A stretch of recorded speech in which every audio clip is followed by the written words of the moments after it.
Okay, welcome back. DevGod here. Today, we're going to learn a little bit about computer hashing. You're going to learn, like, what is it, you're going to learn how to use it, and I'm going to show you 3 ways that it's commonly used. I hope you enjoy the video. Okay, so to show you guys how hashing works, I made a little simple, like, PHP file here. So going back to our example, we're going to take our plain text. That's, I just, like, set that up as, like, my string, just, like, have some good variable names. So let's say we take hello world. You can then use PHP's built-in hashing function, which is simply called hash. And then you might be wondering how that works. So you just take hash, then you select your hash method. So there's, like, a couple of different ones. There's MD5, and there's also, like, SHA-256. The rule of thumb, like, nowadays is basically if you want to, like, have some kind of, like, hashing thing that's, like, fast and easy to use and, like, has, like, the least amount of characters, you'll be wanting to use MD5. But if you're doing something like password storing or, like, something complex where you really want to make sure that hackers can't, like, de-scramble your encrypted plaintext or your encrypted, like, hash, you're going to want to use SHA-256. The main reasons for this is simply that SHA-256 has, like, more characters to it than MD5 does, which you guys will see in the example. So when it comes to, like, password security, data security, SHA-256 is more of the way to go, just because it'll take longer for hackers to basically run, like, de-hashing algorithms to try to find out the original password. And then, of course, we're just, like, doing a couple of echo statements. We're going to echo out our original string. We're going to echo out our MD5 hash of that original string. And then we're going to echo out the SHA-256 hash of the original string. Yep, so I'm going to go ahead and run that PHP. So basically, for those who are curious, I am using XAMPP to basically locally host this example on my computer. So I go to, like, my localhost URL, and then this is basically what I see. This is what PHP is able to echo out to the website. So we can see, like, original string is our hello world. That's our plain text. And then we can see it here. We take our, like, MD5 hash, and then all of a sudden, it's like a completely different string of text. Like, random numbers, random characters. And then you guys can also see what I was talking about earlier. So MD5, a lot less characters, but it's faster to do. Versus, like, SHA-256, where it's more characters, more variety. So it's going to take, like, a tiny bit longer for SHA-256. But SHA-256 is still the way to go because you just have so many more additional characters. And then, of course, like I was saying earlier, it's always going to be the same, so I can, like, refresh the... Oh yeah, and as always, each of the hashing functions are always going to be the same, assuming that the plain text stays the same. So I can refresh this, right? Refresh it again, refresh it, like, one more time, and you can see that no matter, like, what I do, no matter how many times I refresh, it's always going to be the same combinations of numbers and characters for these two strings, for these two hash functions. That's because the hash is always going to be the same for this plain text. The plain text is going to go into the hash function, and the hash functions will always return the same thing. Now, just to do this, like, quickly, if I was to change the original text from, like, hello world to password, and then I was to refresh this really quick, I like, keep on refreshing it. Now you can see that the hashes are different because your plain text, your original plain text string that you're feeding into the hashing function is different. So instead of hello world, it's password, and then, like, MD5 starts with, like, a 5 instead of a B, like, SHA-256 is different. Both of these are different. So that's the main point, is that whatever you give the hash function, whatever plain text you give the hash function, it's always going to return to you the same combination, like, the same encrypted text combination of, like, letters and numbers. Yep, so that's basically how hashing works. You're taking your plain text, putting it through a one-way hashing function, and then you're getting, like, an encrypted text representation of what your original plain text was, right? And there's a lot of different like hash functions out there. It's just like the most common ones that are used are like MD5, SHA-256, and those are pretty much like the two main ones. So now you guys might be wondering, what can we do with hash functions? Like, what applications do hashing functions have in the world of computer science or software engineering? So I found like 3 pretty fun examples that I can show you guys of how it's commonly used within the computer science industry. One of the common ways that people, or one of the common files I should say, that people like want to make sure that they verify are linux.isos. So this might be a future video, but basically what these files are they're like Linux disk images. So these are the things that people put on their USBs and use to install Linux on like basically replace operating systems with like a Linux distro of their choice. So it just looks off the top of my head. I have like Parrot OS ISO, I have the Ubuntu server ISO, I have the Arch Linux ISO. I have like 3 different Linux distributions, 3 different like Linux ISOs. So this is sometimes what people want to do when they download it. They'll want to make sure that the download isn't corrupted, and then they'll also want to make sure that they got it like the actual real ISO and that nothing happened to the mirror server, nothing basically was injected into it. So one way they can do that before they even put it on their USB, one way they can do it on Windows, specifically if you have an application called 7-zip, is you can right click your ISO file, and you can really do this with any files. I'm just using like ISO as the example. And then you can go down here. So you go down to 7-zip, and then you'll go down to like CRC SHA. So CRC is like another hashing algorithm, although it's not used like that much compared to like SHA-256. But what you can do is you can go ahead and click on that SHA-256. And it might like take a little bit of time depending on how big your file is that you're scanning. So there we go. It'll take a couple of seconds, and then it'll give you the name, it'll give you like the size, and then most importantly, it'll give you this right here. So it's going to give you your SHA-256. This is the same idea. This is the same idea when we were taking our plain text for password or plain text for hello world and putting it through a hashing function.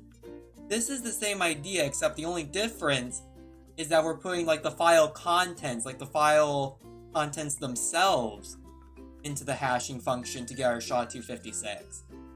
So then that's when you can go ahead and check your documentation for like where you download your files and see like, oh, SHA-256 matches, therefore you know it's like the right file, or uh-oh, it doesn't match. Maybe the download was corrupted, maybe like something was injected into it, or maybe you might just not have like the most recent version. So we can do this again. We'll do the Arch Linux ISO. We can go like CRC SHA, or SHA as I like to call it. And then there we go. So we have the Arch Linux ISO. We have SHA-256, and then you can see here we got like DF67. We got like a good like SHA-256 string there. That's like basically in a nutshell how you can use hashing to make sure that your files have integrity, to make sure your files are accurate to like what you're intending. So here's the second way that hashing can be used in terms of like cybersecurity and stuff, is through password management. What I have here is just like an example of like a WordPress. It's like locally hosted again with XAMPP. This is just like a little something that I've like put together. I can say like DevGod2020 is my username. I can like already see people just like internally screaming that's not a good password. Don't worry, this is like a locally hosted environment, so I can like have the password. And I can go ahead and click login. Actually we want that lowercase. Might be password 1 actually. Okay, there we go. Boom. Only took 3 tries. And then we're into our like little admin panel. So you might be like wondering, how does hashing like impact the storing of password? So when we think about how passwords work, right? What conditions do you want to be true for it to like take you to an admin page like this? And it's simple. There's two things you want true. At least in this example, there's two things you would want to have true. You would want to have the correct username. You want that to be true. And you want to be using the correct password. And then you might be thinking, okay, so how do we know if it's the correct password? It's probably stored in the database, right? As plain text? No, because that would be like really insecure. So I'm going to show you how like my how my database looks. So here's like a little local hosted environment. PHP My Admin is basically an open source like database manager for like MySQL. And this is how it's set up. So you most of this is actually like automatically created by WordPress. This is just the table that we are interested in today, is our WP underscore users. So here's where we have our username, DevGod2020, all lower cases, and then you'll see this right here. See this like right here, this user password. So we can go ahead and like edit that. We can kind of get like a bigger view of the text, and that's what we have right here. It's this. So you'll notice something cool here. You were able to log in just by typing password 1. But password 1 is actually not stored into the database. How can that be? Well, I guess like first question, like why don't we just store password 1 into the database? The true reason behind that is because let's just say a hacker, worst case scenario, a hacker is able to get into your database through one way or another and is able to see your WP underscore users table with all of your usernames and all of your passwords. If that password is stored in plain text, and like right here in this text box was password 1, then yeah, your account and possibly several others are going to be hacked in a matter of seconds. So what we do here is we use hashing to the rescue. So instead of storing like password 1, we're storing the hash of password 1, and then that way, if a hacker was able to get into the database, and then they go to your WP underscore users table, and they start looking at username and passwords, like they're going to get the usernames, but they're not going to be able to get the passwords. At least not for a while, unless they have like a lot of computing resources to basically descramble everything and basically guess and check. So then I guess like the last question you guys might be having is, okay, since we don't store password 1 into the database, how is it that we're able to use password 1 like on the login page instead of having to like remember this this like big line of text where it's like $P, $B, 80? Like, why don't we have to use like that big chunk of that big line of text as our password, and we can just type in password 1? Well, internally, what WordPress and a lot of other websites and login applications do is they're checking, so they're getting your password. So you type in password 1 into the login page. Then what's happening next is it's converting that password 1 into a hash for you. Kind of like behind the scenes, like server-side wise. It's going to put the password that you enter into the password text box. It's going to turn it into a hash. And then, once it gets like the hash version of what password you typed into the login page, it's going to compare that hash password with this line of text, aka this password hash that's in the database. So therefore, it's comparing like basically a hash and a hash. And if those two hashes are the same, then it knows like, oh, okay, the username's the same, the password is the same. Let's go ahead and give DevGod access to the WordPress admin page. And then if it's not the same, then that's when it's going to tell you incorrect login, try again, all that good stuff. So that in a nutshell is how hashing can be used for password security and password management. Okay, last but not least, for the third example of hashing that I have, you guys might have like heard this in the news with cryptocurrency and stuff like that. Of course, we have the blockchain right here. Specifically, this is a blockchain demo that I found online. The link will be into the description. And yeah, so this is how hashing is used for a blockchain. For those who don't know, a blockchain is kind of similar to a database, but also kind of unique in its own way. So the main gimmick of a blockchain is that you have these blocks of data that are kind of like linked together one after another. And the way that they're linked together is actually with hashing. So this is just like an overview, a very like simplified example. We can have a block number. We can have a noise, which is basically it basically is gonna add our zeros here. Yeah, it's basically what it does. We don't have to worry about that. We don't have to worry about this number for now. Then of course we have like the data that's inside the block, and then we have the previous hash, and then like the hash that we have of like all the data within this block. So that's including the block number, that's including the noise number, we're just gonna call it the noise. We're gonna call it the noise number. The data, and pretty much everything that you would like want to have a hash of. So of course, first block, you'll see that the previous hash is 000. That's because that's the Genesis block. So because there's no block that comes before block number 1, just go ahead and say like that's the first block, so the previous hash can be like all zeros because there's nothing that's come before it. And then we have this hash right here. Now, it looks a little bit different because there's like 4 zeros, in the front of this. There's 4 zeros in pretty much like all of these hashes. And that's proof of work, basically. So instead of it just being the immediate hash, what blockchains do to prevent like tampering and stuff like that is they'll use the noise number and they'll keep counting it up, and they'll like try to like keep randomly guessing that noise number to get a certain amount of zeros or a certain criteria present in like the block's hash. So for example, this is more for like Bitcoin mining, for example. How those programs work is they're basically running a bunch of hash calculations, a bunch of hash algorithms, as well as like randomly selecting like noise values.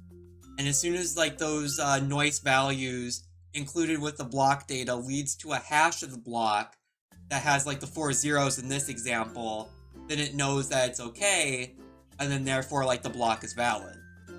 But then here's like the main way that blockchains work, and this is like the main way that they are secure from tampering, secure from editing and stuff, outside of course their distributed nature, is how they refer to the previous hash. So we'll see like right here for block number 1, our hello world block, we have 0000 like 4FAC, and then we'll see that this value here is the same exact value as this previous hash.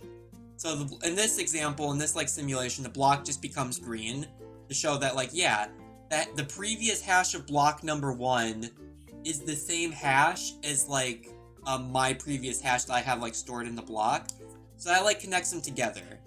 Now, if we were to add like an exclamation point at the end of this hello world, all of a sudden like we lose both of the zeros, but we also see that all of the other blocks in this simulation are no longer correct. They're no longer green, they're no longer valid. That is simply because the previous hashes wouldn't match. So for example, it can detect that this has changed, and then this one would be a different value, that would be a different value. But then if we put that back to here, then it's like our 004 or 004, and that's basically how it's connected. That's basically how it's connected, and how blockchaining can like make sure that the blockchain itself isn't edited, like in the past, is we have this hash of this block, and then it's going to be stored in this previous hash, and then we're going to take the hash of the next block, and then we're going to set that to the previous hash, and it's going to constantly check, like, does this hash equal the previous hash of the next block? So that's like how it's linked together. That's like the link, or that's the chain of a blockchain, and also how hashing like somewhat works within a blockchain type of database, type of data structure.